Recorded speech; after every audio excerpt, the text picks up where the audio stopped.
Kalau itu karena hidup dengan istri saya sama anak saya. Jadi yang ngurus anak saya sendiri. Jarang ngurus saya dalam jarang. Memang itu, memang saya punya standar pakai kitab-kitab kados hikam. Saya ini merasa hidup di dunia itu sendiri. Saya tak warai lah Allah kalau kotar. Imam yang ngarang hikam itu punya resep supaya kamu seneng terus. Liyakil lama tafrahu bihi, mesti yakil lama tahzanu bihi.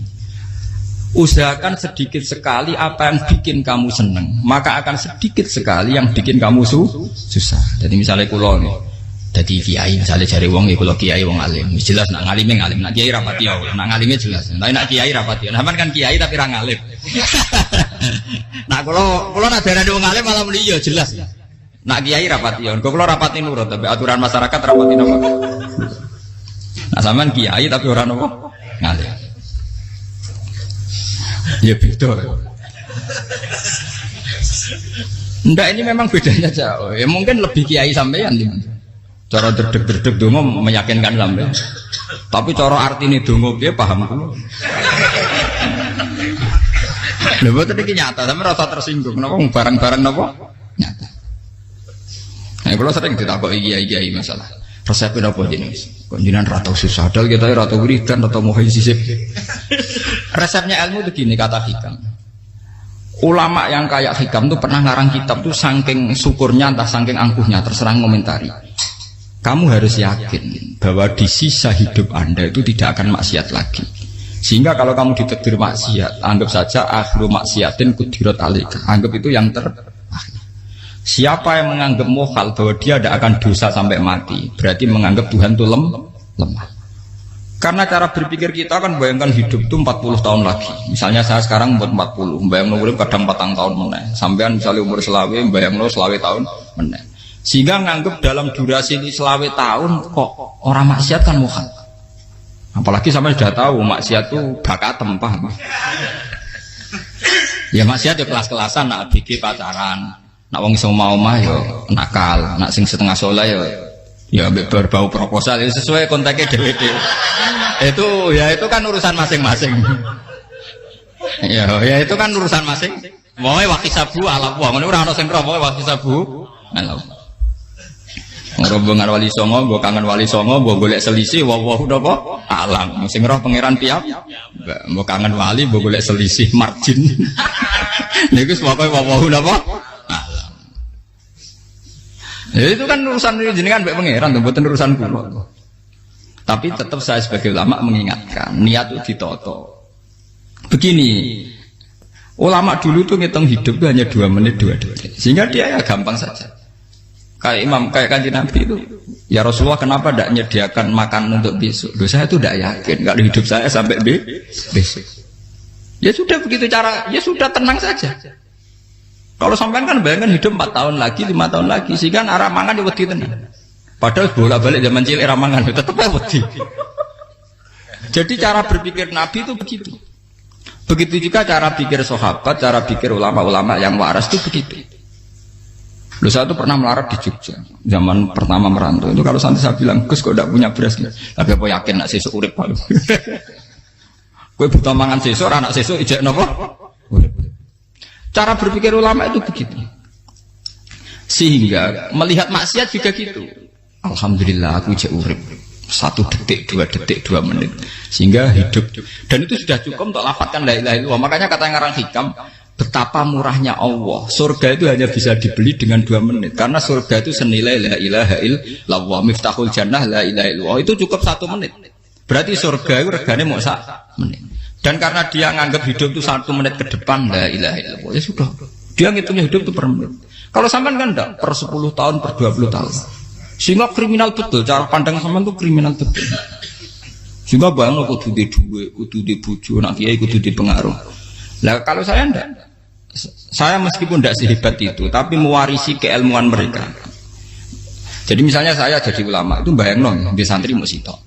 Islam pokoknya ke Ahmadiyah ya gitu saja. Ya pokoknya ya sudah gitu. Orang bayangno santri sing kelambinan takwa khusyuk salam tempel demen gelo, demen apa? Lo tanyakan santri-santri saya itu mungkin belum pernah nyuruh istri saya bikin kopi. Bisa dihitung. Karena saya itu sederhana saja. Misalnya saya pergi dari Jogja ini yang nyata salam. Bayangno bojo wis maca gawekno kopi, bukakno lawang malah kecewa. Seperti umumnya orang kan gitu. Semerantau ada bang bojoku nyuambut, digawekno kopi, digodhogno banyu hangat teman, bareng teko bojone wangep kukur-kukur. Karena paritnya dia ideal, maka mudah kecewa kalau itu tidak terjadi. Nak kula mboten, sebayangno kaya Jogja, bojoku cek utuh Islam, nak salat 5 bulan ya sudah gitu. Pakai standar-standar yang minimalis. Saya dari rumah bangun sampai ngaji ya, pokoknya melek, ya sudah nak sholat demadem nopo, mulanya sudah gitu.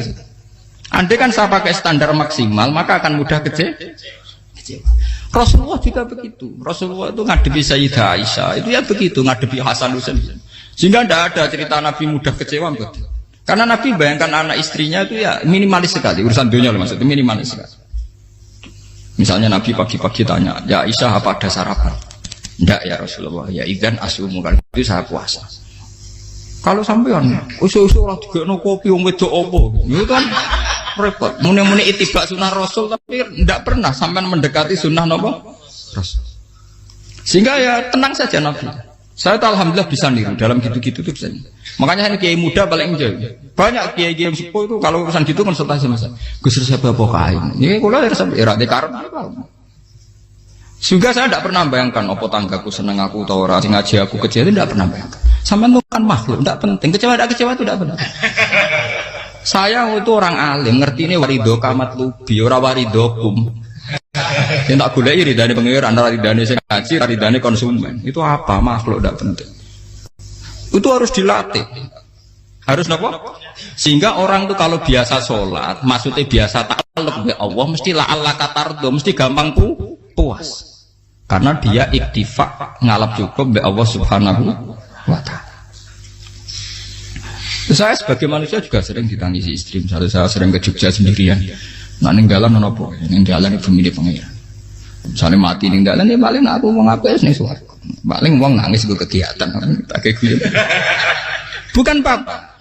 Ingin saya bahwa konstitusi ulama itu masih iktimat Allah.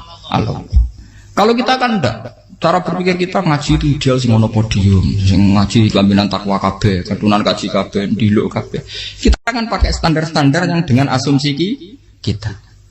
Padahal Nabi di zaman sugeng al iman hahuna wa yusiru ila qalbihi sadrihi salah.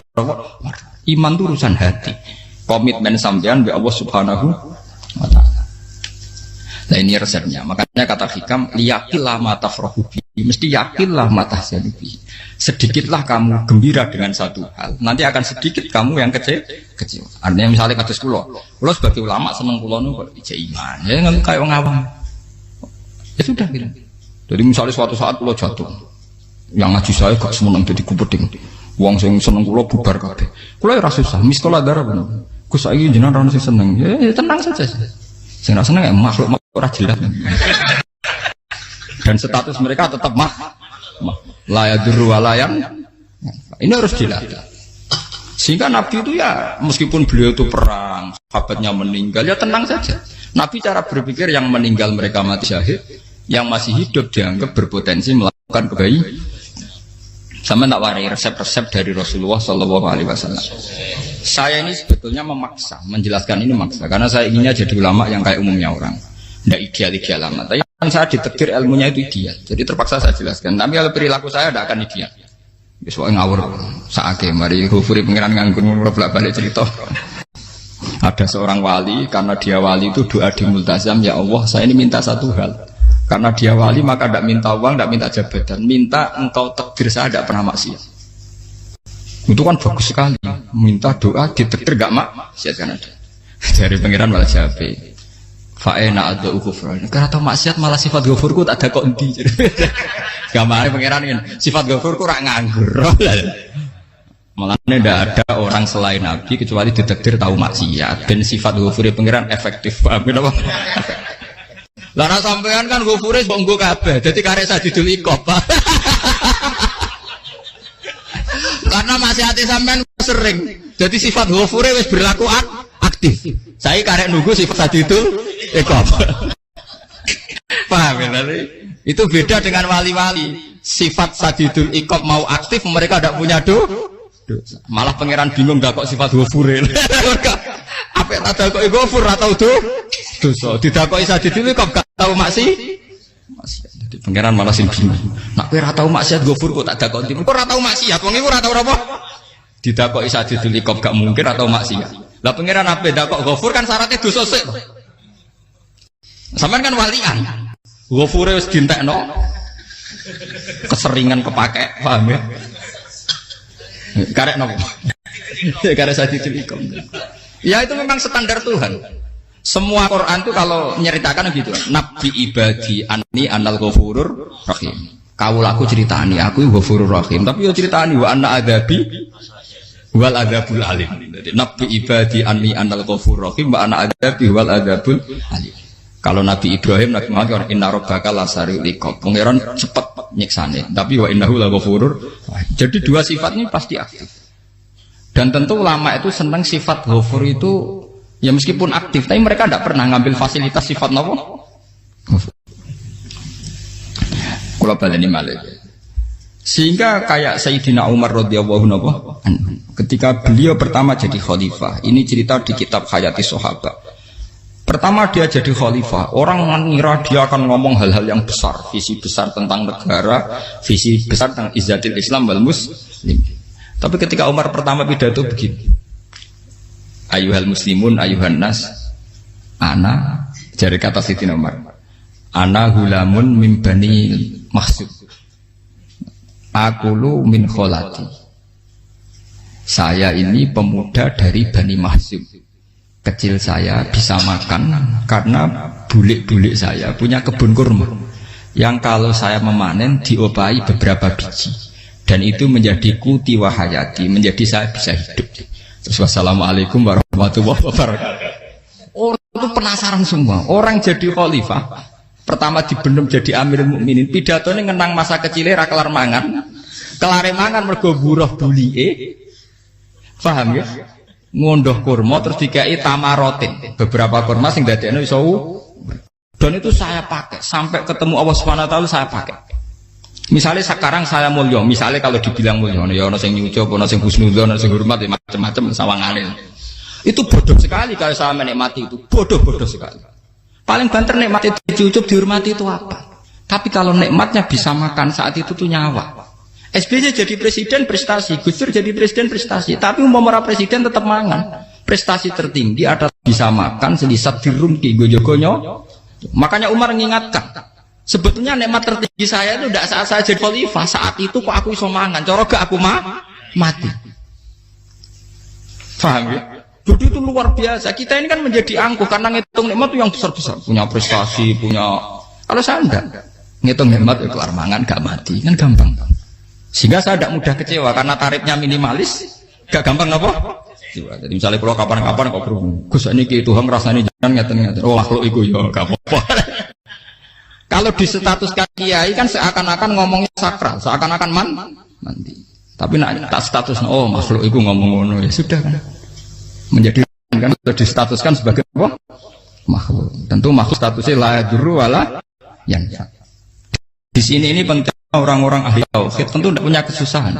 Innalladzina qalu rabbuna wa tsummas taqamu. Itu mesti tidak ada kesusahan sama sekali. Misalnya ulama-ulama dulu mau mati, ya tenang saja. Mati kedua itu mati paling menantang ya, menyenangkan sekali. Karena mati yang seru itu mati zaman Al-Adam. Misalnya saya kelahiran tahun 70. Tahun 40-50 kan belum ada saya, itu mati yang sejati karena Al-Adam, kenapa? Al-Adam tidak ada. Mati yang nanti itu mati yang petualangan karena saya mati setelah menyaksikan kekuasaan Allah, setelah husnudzon sama Allah, sehingga mati yang menuruti kerinduan akan ketemu sang kekasih. Makanya Jalaluddin Ar-Rumi ketika mau meninggal dan orang-orang muridnya nangis, dia marah-marah. Hei murid-muridku, betapa bodohnya engkau. Saat kayak ini yang saya tunggu, saya sudah menyesal berusaha sampai Allah dat tak senang. Aku kecewa waktu makhluk-makhluk koyo kowe. Saiki wis wayahe aku goleki kholik dat tak senengi malah mbok tangi. Cek bodone kowe. Saat-saat sing tenteni malah mbok tangi. Betapa aku lamanya menunggu kematian ini. Mergo hidup itu keterpisahanku mbek Allah, kemen ketemu kowe. Malane Jalaluddin Rumilah yang mengistilahkan mati itu malam pengantin. Makanya fal'an awanus sirok minkum wa awan wisol habibi. Ini saat yang indah karena ketemu dengan berpisah dari makhluk-makhluk yang tidak penting menuju sama habibi kekasihku. Dia misalkan mati itu malam pengantin. Semenjak istilah itu populer sehingga di Jawa ana ngipi dadi nganten takwilane mati. Itu filosofi sufi, ya filosofi napa? Lah niku tenan. Begitu juga sahabat-sahabat dulu. Bilal mau meninggal, anaknya udah nangis. Bilal lagu ya. Ditanya sama anaknya, kenapa anak-anak kamu nangis? Dan jenengan badhe kapundhut. Aku malah seneng nang mati. Hudan nalqal akhibah Muhammadan wa hisbah. Aku nak urip ketemune mbek kowe terus. Malah nak mati ketemu Nabi Muhammad. Hudan nalqal akhibah Muhammadan wa hisbah. Nah, dengan cara pandang begitu maka hidup itu enjoy saja. Ya saya sebenarnya keberatan pakai kelas ini, keberatan karena saya harus ngulang sampean-sampean. Ya makanya potensi kayak saya tentu mengurangi jadwal ketemu. Makanya saya mohon kalau tidak penting itu jangan sungkan. Anggap saja itu bagian dari hormat saya. Ya minimal sampai anak misalnya di dua saya ketahui gue jajan pentolan, nah apa mau gue suwan bareng malah repot. Gue ganggu uang anak peleleran pak. Nah misalnya sampai kepentak kok hukum, uang nak pinter, hukumnya takokan ya ringan, takok kita tanggam paling bisa. Karena pertanyaan yang ringan tentu ya ringan-ringan saja kan. Gak perlu kiai kali sampai rasa GR. Kalau pertanyaannya angel Gus gak ada sing iso jawab. Uang nak ralim tahke, ku pertanyaannya ya ora patimu itu. Iku wis kangelan ngoten. Ini buat ngenyek tapi podo enak. Podo apa? Makanya kalau latih. Jadi hikam sendiri itu ada manhaj, ada metode. Kalau orang supaya tardo, yakin lama tafrohubi, yakin lama tahzanu. Anak saya itu kalau habis main pulang, itu saya senengnya pol. Istri saya pernah jangan. Gus, anak mulai senengnya. Dek biro-biro, anakku gemulai nih ngomahku. Misalnya terus biye. Saya terus anakku lo main mulai itu seneng. Biro-biro anakku mulai nih ngomahku. Dipanggil anak saya bapak itu senengnya sak boleh. Biro-biro ada yang manggil bapak. Jadi saya pakai standar minimalis sekali. Saya tidak pernah pakai tarif. Dia anak yang ideal dihormati orang-orang. Sebenarnya anakku sujud nih pangeran, ngerti pentingnya mau tasbih. Makanya anak saya tak namakan tasbih semua. Itu ya sudah selesai. Saya tidak pernah bayangkan anak saya jadi kayak besar dihormati jemput. Mari gampang kecil. Ya, sekolah kan Sayyidina Umar. Saya pemuda dari Bani Mahzub. Yang kecilnya bisa makan karena buruh bulikku. Akal tuh tamarot. Wah itu saya baca tuh nangis betul. Betapa hebatnya Sayyidina Umar. Mengingatkan ulang bahwa nikmat tertinggi itu ya makan karena makan kaitannya nyala. Orang jadi bupati enggak jadi bupati tetap makan. Jadi kalau ngantin saya tarifnya minimalis sekali. Oh, kalau orang sudah makan gitu lah Allah kata tertentu mudah sekali. Tapi kalau sampai tarifnya ideal harus di mobil kudu sangune akeh. Mosok gue mobil gak sangu akeh. Barang gue sangu akeh kudu gue penderek. Mosok kere lunga juga kok tanpa penderek. Nang penderek maju. Mosok ora kena dikeloni jadi malah repot. Akhirnya gue wong ayu. Harus selingkuh dijari sing itu perkara meneh. Wong ruwet nuruti tahapan-tahapan duniawi makanya resep kalau ingin itu kon sholat. Maksudnya sholat itu dihayati secara tauhid ya. Dihayati secara tauhid. Misalnya inna sholati wa nusuki wa mahyaya wa mamati lillahi rabbil alamin. Itu akan pasti Allah kata pasti mudah melihat alam ini ridho. Ini satu sekelumit ya, di resep orang ulama yang saya meniru beberapa di kitab Hayati Sahabat, di kitab Hikam dan meniru terutama semuanya sanad dari Rasulullah Shallallahu Alaihi Wasallam. Makanya suatu saat Nabi itu kagum. Abdullah bin Mas'ud itu jalan dan dikawal oleh beberapa malaikat. Terus Nabi itu heran. Ya kenapa itu selalu mengawal kamu? Kata Abdullah bin Mas'ud, ya Rasulullah, inilah akhtu khutwatan illa wa azunnu alla akhtu wa ukhra wa ma aqaltu luqmatan illa wa azunnu alla alqamu ukhra. Saya itu tidak pernah melangkah kecuali saya tidak pernah yakin apa betul saya bisa melangkah lagi. Jadi perlangkahnya itu dia iktimat Allah. Dan saya tidak pernah mengunyah satu kunyahan kecuali saya tidak yakin apa betul saya bisa mengunyah lagi. Setiap kunyahnya tetap semuanya ada bismillah. Semua itu atas nama pertolongan atas kata Rasulullah. Orang kakak andekan saya ada nabi terakhir itu jadi nabi. Jadi kemana? Makanya dulu Nabi itu sering ngendikan, adekan orang-orang kayak gitu itu ada nubuah, tentu mereka punya derajat napa? Nubuah. Jadi tidak jadi Nabi tapi punya derajat napa? Nubuah. Lah orang yang cara berpikir gitu tentu tidak khawatir apa yang hilang dari dirinya karena dia berkontrak dengan Tuhan hanya per menit per detik. Kamu punya resep al-mu'min yusiru sana Allah ayakuna li nafsi zakiron. Seorang mukmin yang sejati tentu kontraknya dengan Allah Subhanahu wa taala dan dia tidak pernah ingat dirinya sendiri. Kayak sampean pas umat tapiil, Allahu akbar, Allah maha besar, subhanak. Selalu ana wong ngrasani lali termasuk lali utange barang iku. Tapi yang jelas kan menjadi enjoy dengan dirinya sendiri. Paham ya? Menjadi enjoy dengan dirinya karena dia tidak sering punya kontrak dengan makhluk. Nah ini maksudnya Allah kamu. Janganlah Allah kata kamu pandang. Apa nak sholat terus kabul kajar. Apa nak sholat terus untuk duit ya bar. Karena cara pikir iso aja nak duit ya. Dan ini resep ya. Dan resep ini dari ulama-ulama yang istinad ila Rasulillah sallallahu alaihi wasallam. Karena kalau Nabi itu memang cara pandang. Aisyah itu pernah ditanya, ya Aisyah, saya ini ingin makan, apa daging yang dari sahabat ini masih? Wah ya Rasulullah sudah habis karena tak kasihkan tetangga. Itu Nabi tidak marah-marah, malah bilang, kamu benar Aisyah. Biru yang kamu kasihkan tuh yang masih. Kau nak daging dipangan dewe kadang nuruti nafsu. Nak dikekno wong sudah kau nuruti perintah pengen. Jadi Kanjeng Nabi, beneran Aisyah. Dagingnya ijek. Mau kalau nanti yang malah ijek. Sing bogo sudah kau malah sing ijek. Cara berpikir Nabi itu begitu. Tapi tahu-tahu disederhanakan sunnah Nabi ya serbanan. Lah itu kan ya memang itu bagian dari sunnah Nabi, tapi sunnah seharga 10.000. Paham ya? Ya monggo mawon sampean sunnah Nabi serbanan gitu, tapi itu sunnah yang bisa dibeli dengan murah. Hakikatnya sunnah Nabi itu rata-rata bentuknya perilaku. Napa? Sampeyan delok dawuh Aisyah tengene tibak berjanji. Kana khuluquhul Qur'an wa shimatuhul ghufran yansahu lil insan wa yafsahu fil ihsan. Wa ya'fu 'anil dzambi idza kana fi haqqihi wa sababi. Kana khuluquhul Qur'an, Nabi ku akhlak dasare wis kaya Quran plek. Urusane akhlak. Wa shimatuhul ghufran, ciri utama sifatnya Nabi gampang nyepuro. Yansahu lil insan. Dan Nabi punya niat baik pada seluruh manusia. Wa yafsahu fil ihsan, sering melakukan ihsan. Lah nek sunah Nabi ngoten kan luwih sering kula Quran ya wis hafal mulang. Wasimatu ghufran kula gampang nyebut sampean ngaji angop ya ora tau tamu. Yang sahulil insan kula bedina nate tiyang mulang. Wa yafsahu fil ihsan tak gampang. Kula mulang ora tau.